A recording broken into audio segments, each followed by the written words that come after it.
আসসালামু আলাইকুম। আমি মনিরুল বিশ্বাস ঝন্টু। আমি একজন স্ট্রোক রোগী, তাই আমার উচ্চারণে অনেক ত্রুটি আছে, আপনার ক্ষমার চোখে দেখবেন।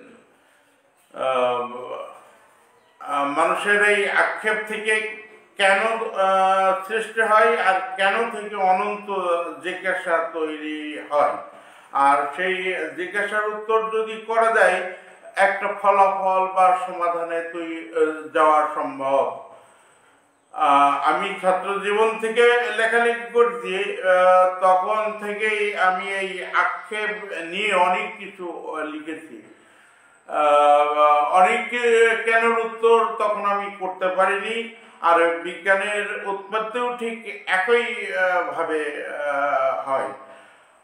তো আমি স্ট্রোকের পর থেকে আবার লেখালেখিতে ফিরে আসি এবং একে একে ছড়া, কবিতা, গান, নাটক, গল্প, উপন্যাস, এমনকি আমি দুটো গবেষণাও করেছি।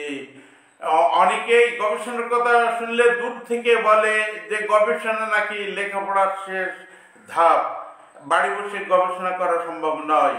তা আমি তাদের উদ্দেশ্যে বলতে চাই যে পৃথিবীর সমস্যা কি একাডেমিক্যাল স্বীকৃতিপ্রাপ্ত ব্যক্তিরাই কি সব করেছে?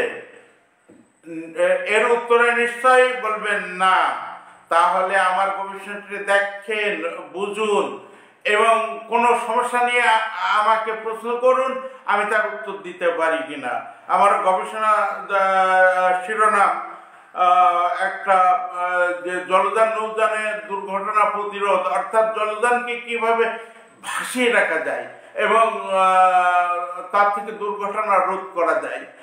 আর দ্বিতীয়টি বন্যা নদী ভাঙনের উপরে, শিরোনাম হচ্ছে বন্যা নদী ভাঙন প্রতিরোধ নয়, প্রাকৃতিক নয়, দীর্ঘদিনের অসাবধানতার ফল।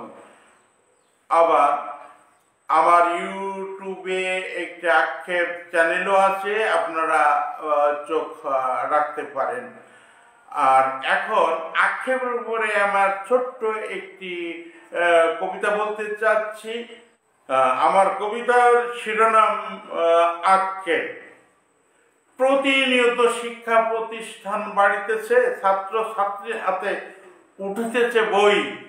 শিক্ষা মানে জ্ঞানের আলো, সবখানে আধার দেখছি জ্বলিতেছে কই। বাংলাদেশ দুর্নীতিতে চ্যাম্পিয়ন, বিভিন্ন সেক্টর সব কারা। শিক্ষা দীক্ষায় হুমড়ো চুমড়ো বিজ্ঞজন, খেতাবপ্রাপ্ত যারা। নকল মুক্ত শিক্ষা যখন প্রশাসন ও সকল জনের দাবি, দুর্নীতির চাকার তালাই কেন পড়ছে না কোনো চাবি।